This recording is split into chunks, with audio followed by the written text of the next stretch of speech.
Aujourd'hui, on va parler d'un sujet qui fait mal, un sujet que tout le monde vit, que peu de gens osent regarder en face. Pourquoi certaines personnes nous quittent? Pourquoi des gens que tu aimais? Pourquoi des gens à qui tu as tout donné? Pourquoi des gens pour qui tu t'es battu? Pourquoi des gens que tu pensais être là pour toujours partent? Et surtout, pourquoi cela fait-il si mal? Si cette vidéo te parle, reste avec moi jusqu'au bout parce que ce que je voudrais te dire aujourd'hui pourrait changer ta façon de voir les départs. La première vérité, c'est que tout le monde n'est pas destiné à rester. On grandit avec l'idée que si on aime assez fort, si on est loyal, si on est sincère, les gens restent. Mais la vie ne fonctionne pas ainsi. Certaines personnes entrent dans ta vie pour une raison, d'autres pour d'autres raisons, d'autres pour une leçon et très peu pour une vie entière.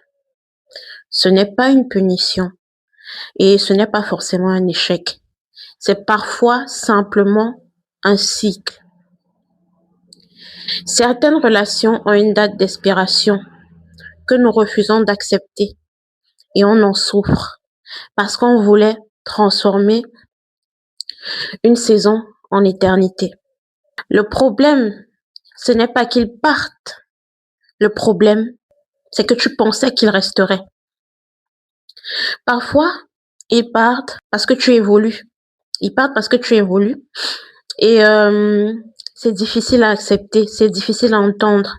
Certaines personnes te quittent, non pas parce que tu n'étais pas assez, mais parce que tu es devenue trop consciente, trop mature, trop alignée, trop exigeante, trop stable, trop vraie.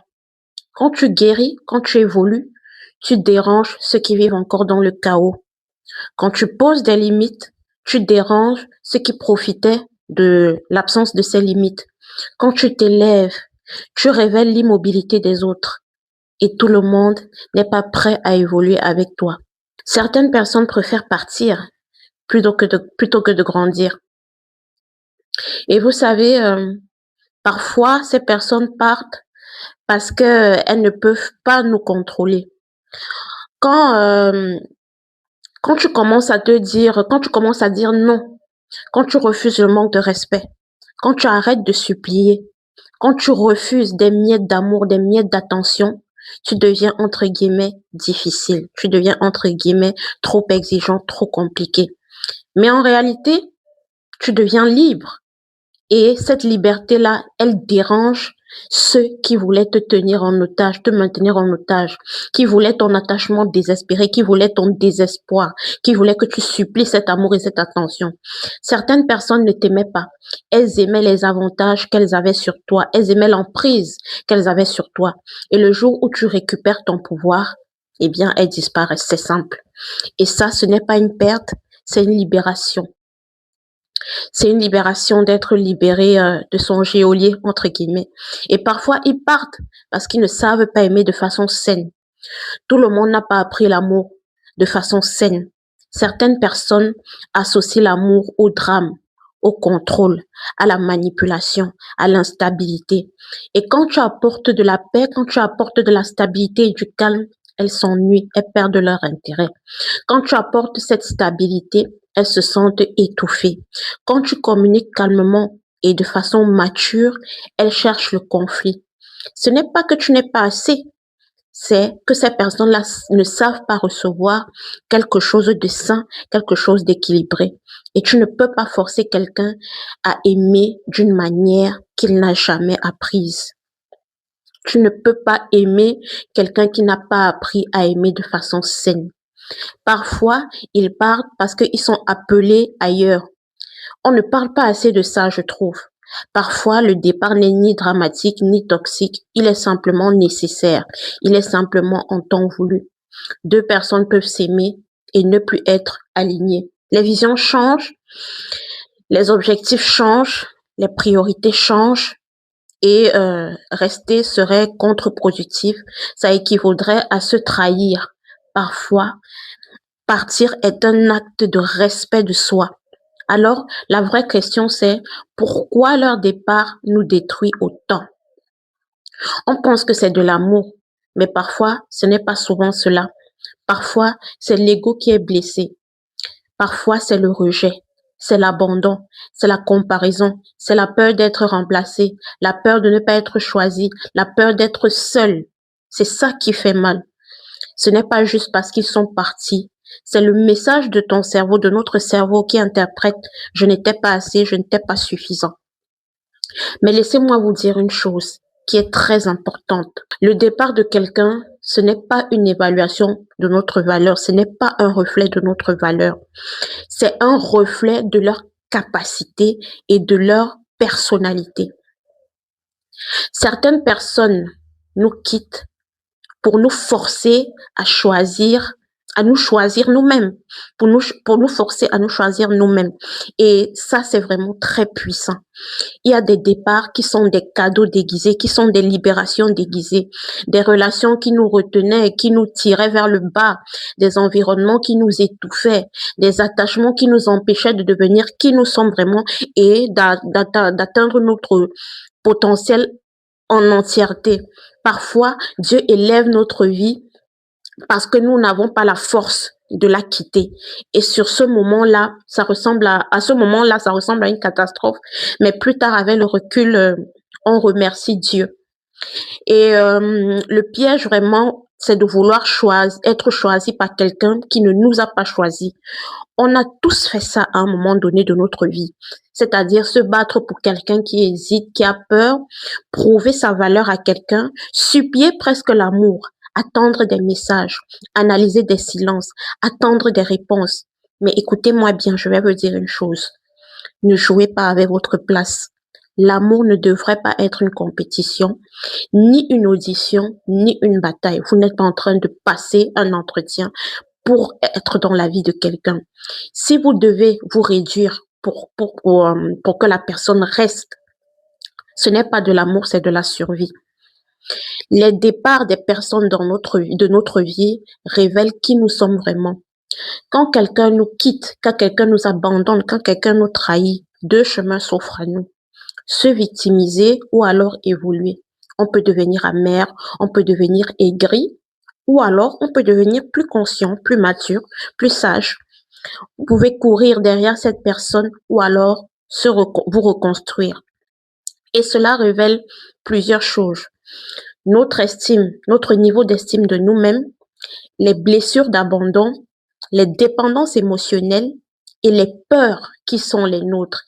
Et si nous sommes courageux, nous pouvons utiliser cette douleur pour guérir. Parfois, c'est nous qui devons laisser cette personne partir. On parle souvent des gens qui nous quittent, mais parfois, on reste dans des endroits où on n'est plus respecté, où on n'est plus valorisé, par peur, par attachement, par nostalgie, par espoir. Mais l'amour ne suffit pas. L'amour ne suffit pas quand le respect n'est plus là. Partir demande du courage, partir demande de la force, mais rester dans le mauvais endroit demande juste de la peur. Comment transformer un départ en élévation?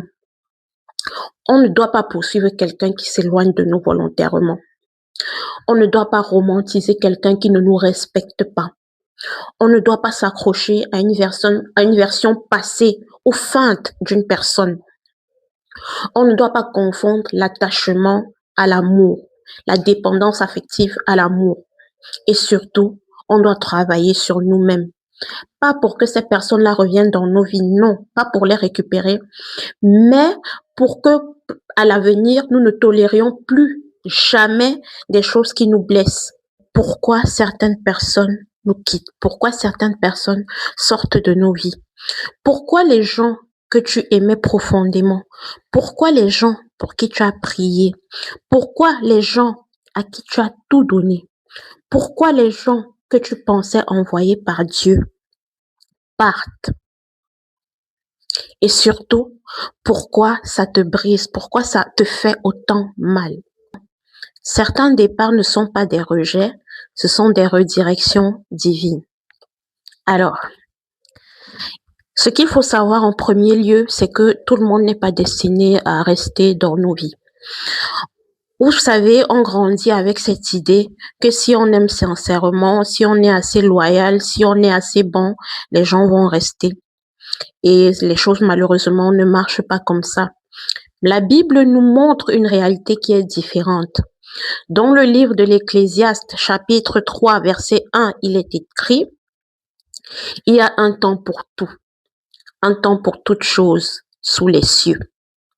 Il y a un temps pour rencontrer, il y a un temps pour construire, il y a un temps pour se séparer. » Même Jésus a été entouré de foule et pourtant, tout le monde n'est pas resté avec Jésus, tout le monde n'est pas resté dans le groupe initial. Dans Jean chapitre 6, verset 66, il est écrit, « Dès ce moment, plusieurs de ses disciples se retirèrent et ils n'allaient plus avec lui. » Vous voyez, même Jésus a été quitté. Imaginez ça. Le Fils de Dieu, l'être parfait, le plus parfait du monde, le plus aimant, le plus puissant, le plus immaculé. Et pourtant, même lui, il y a des gens qui l'ont quitté, qui l'ont abandonné. Ce n'est pas toujours une question de valeur. Parfois, c'est une question de capacité à suivre et à évoluer. Parfois, ces personnes partent parce que tu évolues. L'évolution, la croissance dérange. Quand Dieu élève quelqu'un, tout le monde ne peut pas supporter cette élévation. Regardez par exemple l'histoire de Joseph. Dans Genèse chapitre 37, verset 5, il est écrit, « Joseph eut un songe et il le raconta à ses frères qui le haïrent encore davantage. » Vous savez, Joseph n'avait rien fait de mal. Il avait simplement une destinée plus grande que celle de ses frères. Et vous savez, et vous voyez que malgré cela, à cause de cela, ses frères l'ont vendu. Pourquoi? Pourquoi cela? Parce que parfois, ta croissance révèle l'insécurité des autres. Quand Dieu commence à te transformer, quand il commence à t'élever, toi, tu commences à poser des limites. Tu deviens plus sage. Tu refuses certaines choses. Tu t'éloignes de certains milieux.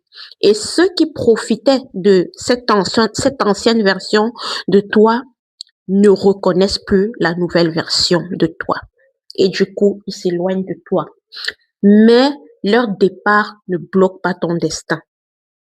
Au contraire, ils le préparent. Parfois, ces personnes partent parce qu'elles ne peuvent plus te contrôler. Quand tu dis non, quand tu refuses le manque de respect, quand tu choisis de privilégier ta paix, on te traite de difficile, on te traite de compliqué, on te traite d'acariâtre. Mais la Bible dit ceci dans Galates chapitre 5, verset 1. C'est pour la liberté que Christ nous a affranchis. Demeurez donc fermes et ne vous laissez pas mettre de nouveau sous le joug de la servitude. Certaines personnes t'aimaient attachée, certaines personnes t'aimaient dépendante, pas libre. Quand Samson a perdu sa force, Dalila est restée. Mais quand il a retrouvé sa puissance, les Philistins ont tremblé. Ta liberté dérange ceux qui vivaient de ton désespoir et de ton attachement. Et quand tu deviens libre, ceux qui voulaient te contrôler vont forcément s'éloigner. Ce n'est pas une perte, c'est une délivrance. Parfois, ces personnes-là partent parce qu'ils ne savent pas aimer de façon saine. Tout le monde ne connaît pas l'amour tel qu'il est prescrit par Dieu.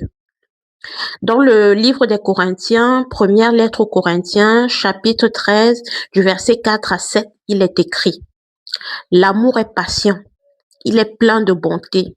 L'amour n'est pas envieux. L'amour ne se vante point. Il ne s'enfle point d'orgueil et il ne fait rien de malhonnête. Il ne cherche point son intérêt. Il ne s'irrite point.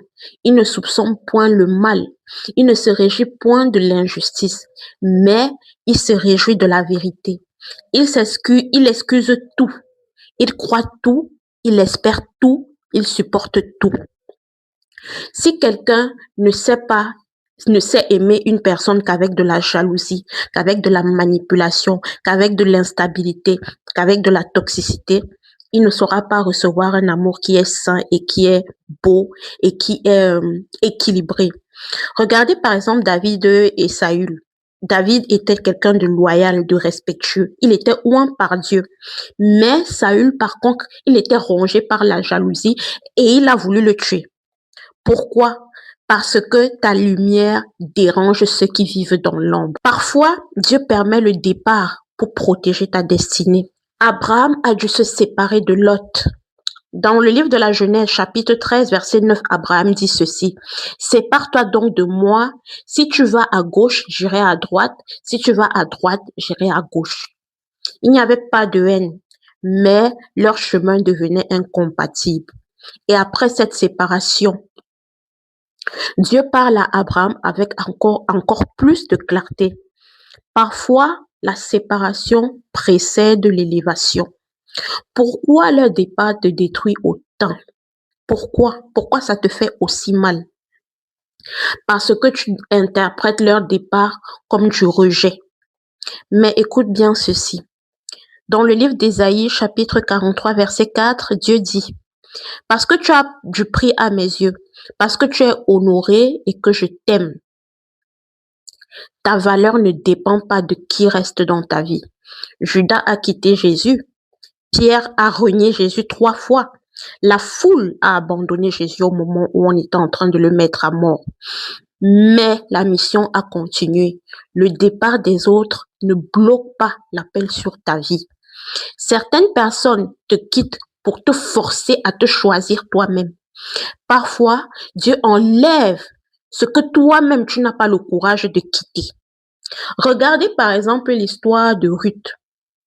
Naomi a tout perdu, son mari, ses enfants, sa stabilité financière. Dieu préparait Boaz. La restauration, une nouvelle saison pour elle.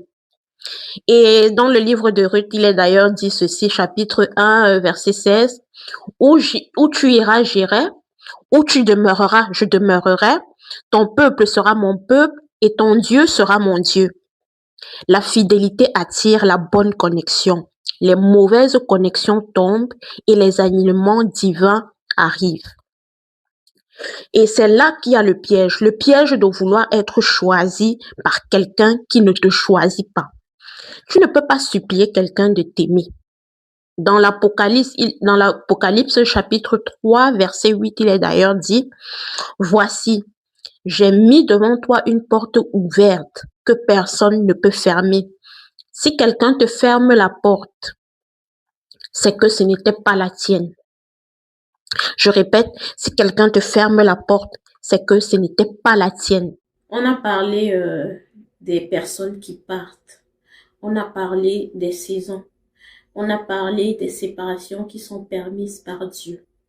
Et maintenant, je veux te parler d'autre chose. Je veux te parler de ce qui se passe après le départ, après la trahison, après le silence, après l'incompréhension. Parce que c'est là que tout se joue. Le moment où tout s'effondre, mais uniquement en apparence. Il y a un moment dans la vie où tu te retrouves seul. Pas forcément physiquement, mais intérieurement. Un moment où tu te demandes pourquoi moi? Pourquoi cette porte s'est fermée? Pourquoi cette relation s'est-elle brisée? Pourquoi cette injustice? La Bible dit dans le psaume 34, verset 19, « Le malheur atteint souvent le juste, mais l'Éternel l'en délivre toujours. » Le malheur atteint souvent le juste. Pas parfois, mais souvent. Être droit ne t'immunise pas contre les départs. Être fidèle ne t'immunise pas contre les trahisons. Mais il y a une promesse. Cette promesse, c'est que Dieu délivre toujours ses enfants. Vous savez, moi personnellement, ce que j'ai compris à travers les différentes épreuves que j'ai traversées, c'est qu'il y a des saisons dans ma vie où j'ai été confrontée à de terribles injustices, à des personnes malveillantes, à des environnements très hostiles et à des situations où j'aurais pu me décourager, où j'aurais pu abandonner. Humainement, j'aurais pu tout laisser tomber et me laisser plonger dans la dépression. J'aurais pu laisser l'amertume prendre racine dans mon cœur. J'aurais pu me dire que certaines portes étaient fermées, que certaines portes fermées étaient des échecs. Mais avec le recul, je comprends que Dieu était tout simplement en train de me fortifier. Dans le livre de Jacques, chapitre 1, du verset 3 à 4, il est dit: sachant que l'épreuve de votre foi produit la patience. Mais il faut que la patience accomplisse parfaitement son œuvre, afin que vous soyez parfaits et accomplis sans faillir en rien. L'épreuve produit quelque chose. Elle n'est pas vide, elle façonne, elle élargit ta capacité, elle t'apprend à tenir debout quand tout vacille. Et parfois, ceux qui partent font partie justement de cette épreuve nécessaire. Les épreuves et les départs ne détruisent pas les personnes qui sont appelées par Dieu. Regardez encore une fois de plus l'exemple de Joseph dans la Bible. Il a été vendu, il a été rejeté, il a été injustement accusé, il a été emprisonné. Si on s'arrêtait au milieu de son histoire, on dirait que la vie de Joseph est un échec. Mais Dieu était en train d'écrire la fin du début de sa vie.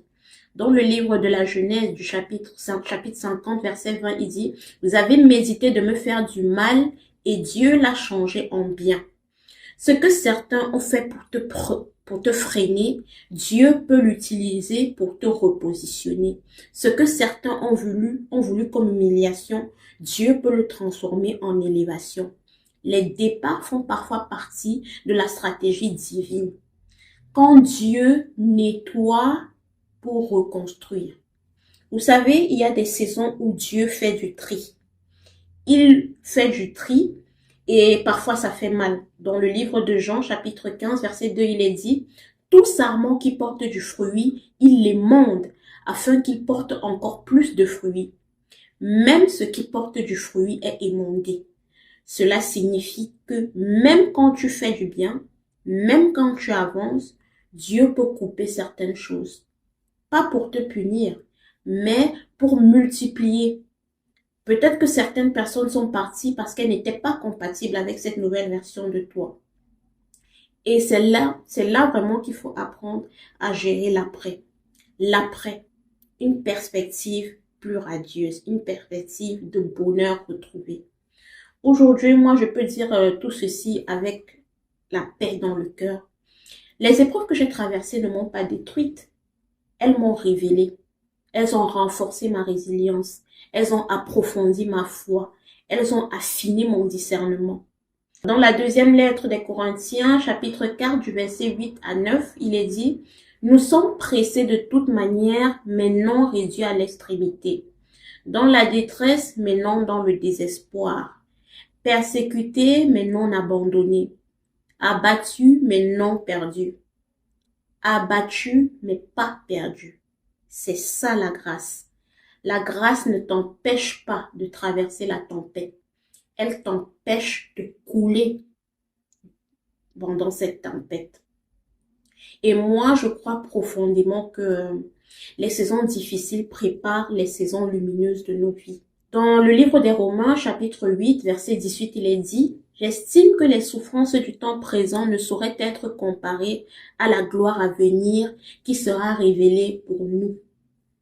Il y a une gloire à venir. Il y a une victoire après la vallée. Il y a une restauration après la perte. Et quand vous comprenez cela, quand tu comprends cela, quand tu comprends que Dieu combat pour toi, comme par exemple dans le livre de l'Exode du chapitre 14, verset 14, l'Éternel combattra pour vous et vous gardez le silence. Vous savez, il y a des batailles que vous n'avez pas besoin de gagner vous-même. Il y a des injustices que Dieu règle. Il y a des vérités que le temps révèle. Parfois, Vous êtes silencieux, mais le ciel est en train d'agir. Et quand la victoire arrive, elle est plus grande que ce que vous pourriez imaginer. Et le vrai tri se fait à ce moment-là. Dieu sépare le temporaire du permanent. Toutes les relations que nous avons dans notre vie ne sont pas éternelles. Mais ce qui est divinement aligné ne peut être arraché. Dans le livre de Matthieu, chapitre 19, verset 6, il est dit que l'homme ne sépare donc pas ce que Dieu a joint. Si Dieu a joint, personne ne peut détruire. Si quelqu'un est parti, c'est que ce n'était pas scellé pour ta destinée finale. Et ce qui est pour toi restera sans que tu aies besoin de forcer, sans que tu aies besoin de supplier. La transformation intérieure intervient donc à ce moment-là. Après un départ, tu as deux choix. Le choix de devenir amer ou alors de devenir plus profond. Devenir dur ou devenir plus sage. Moi, personnellement, j'ai choisi de ne pas laisser les épreuves de la vie me rendre froide et calculatrice. J'ai choisi de laisser Dieu transformer ma douleur en maturité.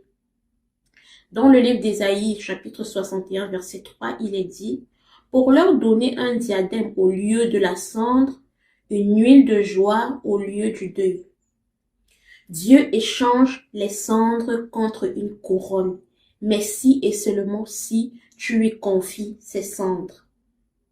Le futur appartient à ceux qui tiennent bon.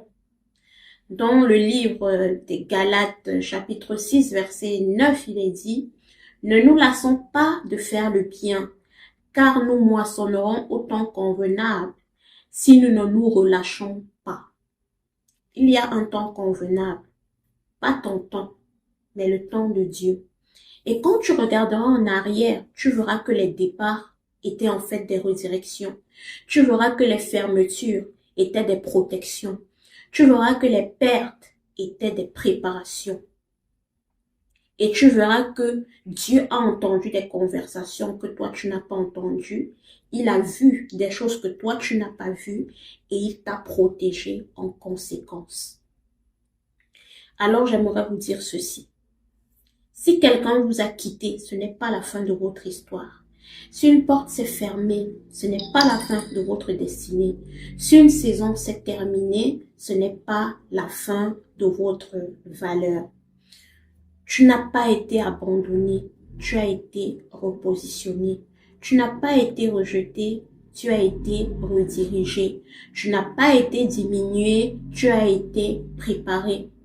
Et crois-moi, quand Dieu termine une saison, c'est qu'il prépare quelque chose de plus grand, de plus spectaculaire. Si cette vidéo vous a plu, si ce message a résonné en vous, partagez-la. Partagez-la à quelqu'un qui sûrement est en train de vivre une rupture difficile ou alors une injustice. Et dites ceci en commentaire. Je fais confiance au plan de Dieu, même dans les départs. Partagez cette vidéo à quelqu'un qui traverse une situation difficile et rappelez-vous ceci. Ce qui part n'est pas toujours une perte. Parfois, c'est une purification. Je vous dis merci d'avoir regardé la vidéo jusqu'à la fin. On se retrouve très bientôt. Restez forts, restez dignes, restez confiants et que la grâce de Dieu vous accompagne. Soyez abondamment bénis. Ciao, ciao!